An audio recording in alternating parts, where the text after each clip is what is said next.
Vous connaissez peut-être Petro-Gabon, on la voit partout, avec ses nombreuses stations-service. Mais connaissez-vous l'histoire de David contre Goliath? Si oui, vous connaissez déjà un peu l'histoire de Petro-Gabon. Car si l'entreprise est présente dans l'esprit de nombreux Gabonais, au début des années 2000, c'était loin d'être le cas. À sa création, Petro-Gabon est une entreprise inconnue qui fait son entrée sur un marché dominé par de grandes multinationales installées parfois depuis plusieurs décennies. Comment une entreprise que personne n'attendait, sans réseau national, avec de moyens bien plus modestes que ses concurrents, a-t-elle pu s'imposer dans un secteur aussi stratégique? Comment est-elle devenue, 20 ans plus tard, le leader de la distribution de produits pétroliers au Gabon? C'est ce que nous allons découvrir dans cette vidéo. Voici l'histoire de Petro-Gabon.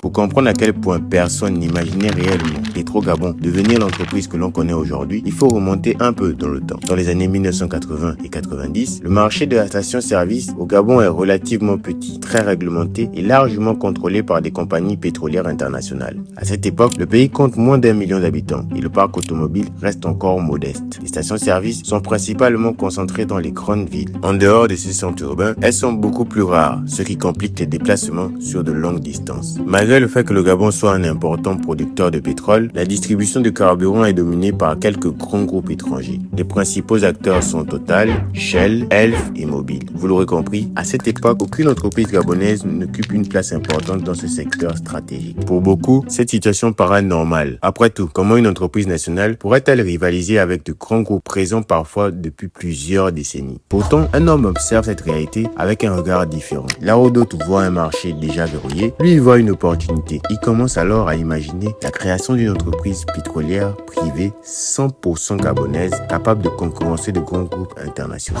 Et vous allez le voir, cet homme, ce n'est pas n'importe qui.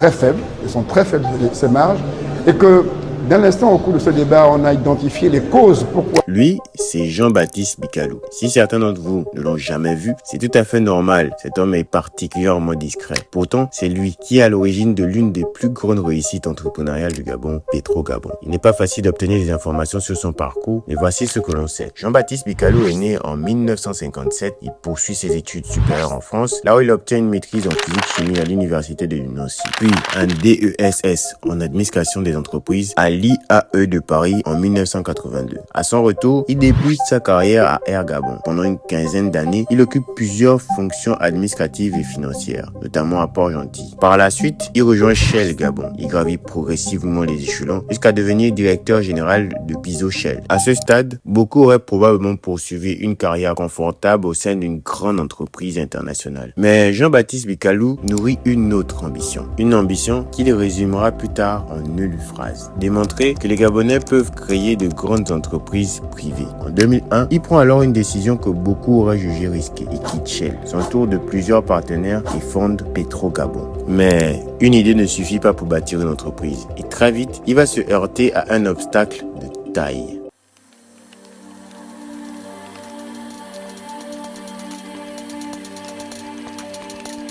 Bon, Petro-Gabon est créé en juillet 2001 par des investisseurs privés gabonais. L'entreprise lance officiellement ses activités administratives le 1er octobre 2001.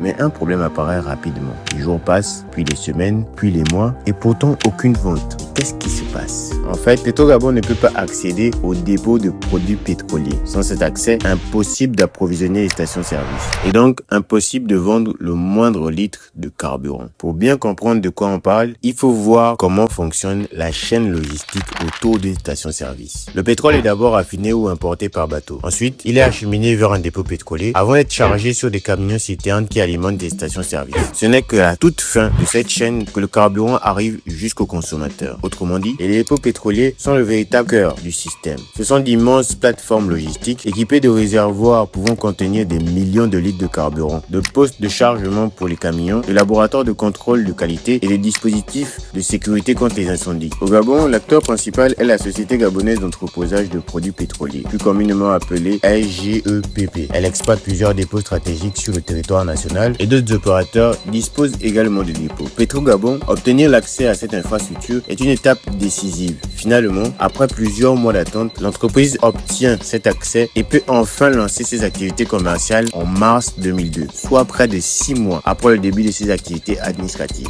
Mais cette première victoire ne marque pas la fin des difficultés. Elle marque plutôt le début d'une confrontation avec des concurrents bien plus puissants.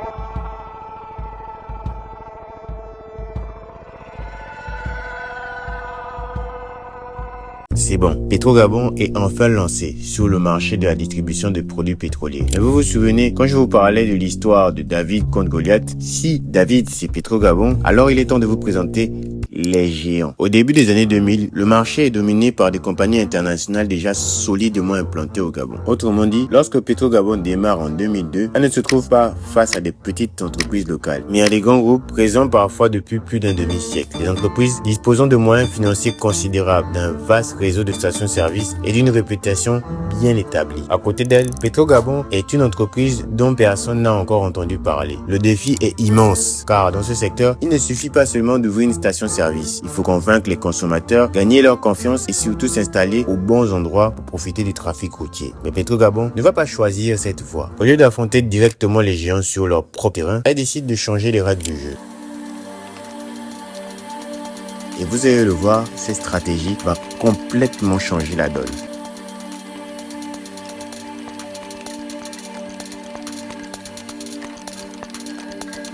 Pour comprendre toute la puissance de la stratégie de Petrogabon, il faut d'abord se plonger dans le quotidien des Gabonais au début des années 2000. Imaginez que votre bouteille de gaz soit vide. Il fallait parfois marcher jusqu'à la grande route pour trouver un taxi, puis rejoindre une station-service et faire la queue. Et rentrer parfois chez soi les mains vides. Car je vous rappelle qu'à cette époque, les stations-service étaient beaucoup moins présentes qu'aujourd'hui. Obtenir une bouteille de gaz, ce n'était pas toujours simple. Et c'est là que Petrogabon introduit ce qui deviendra l'une des clés de son succès. Un objet que vous avez très certainement déjà vu près de chez vous. Cette fameuse cage métallique installée devant de nombreuses boutiques de quartier. À première vue, ce n'est qu'une simple structure en métal, mais en réalité, elle représente bien plus que cela. Car l'objectif de Petrogabon n'était pas seulement de vendre du gaz. Son objectif était de rendre le gaz disponible partout. L'idée est simple, amener le gaz directement dans les quartiers. Pour cela, l'entreprise développe un vaste réseau de points de vente, installant ces cages métalliques sécurisées devant les boutiques, les alimentations générales et les commerces de proximité. Les habitants n'ont plus besoin de parcourir plusieurs kilomètres pour échanger leurs bouteilles. Le gaz vient désormais à eux. Cette stratégie porte rapidement ses fruits. En seulement 2 mois, Petrogabon devient leader du marché du gaz butane. L'entreprise poursuit ensuite son développement avec l'ouverture de sa première station-service à Okala en 2005, avant d'étendre progressivement son réseau à travers le pays.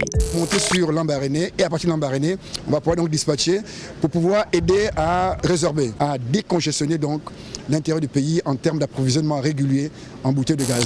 L'entreprise affiche aussi son ambition de se développer au-delà des frontières du Gabon. Au début de cette vidéo, je vous parlais de David contre Goliath. Avec du recul, on comprend que Petrogabon n'avait pas vaincu les géants parce qu'elle était plus riche ou plus puissante. Elle les a concurrencés parce qu'elle a compris une chose qu'eux avaient peut-être sous-estimée, la proximité avec les consommateurs. L'histoire de Petrogabon est bien plus que celle d'un entrepreneur qui a fait le pari de créer une grande entreprise privée gabonaise. Mais c'est aussi l'histoire d'une idée, la preuve qu'une vision claire, une bonne stratégie et beaucoup de persévérance, il est parfois possible de rivaliser avec des acteurs que tout le monde pensait intouchables. Merci d'avoir regardé la vidéo jusqu'au bout. Si le contenu vous a plu, n'hésitez pas à vous abonner pour découvrir d'autres histoires qui racontent le Gabon autrement.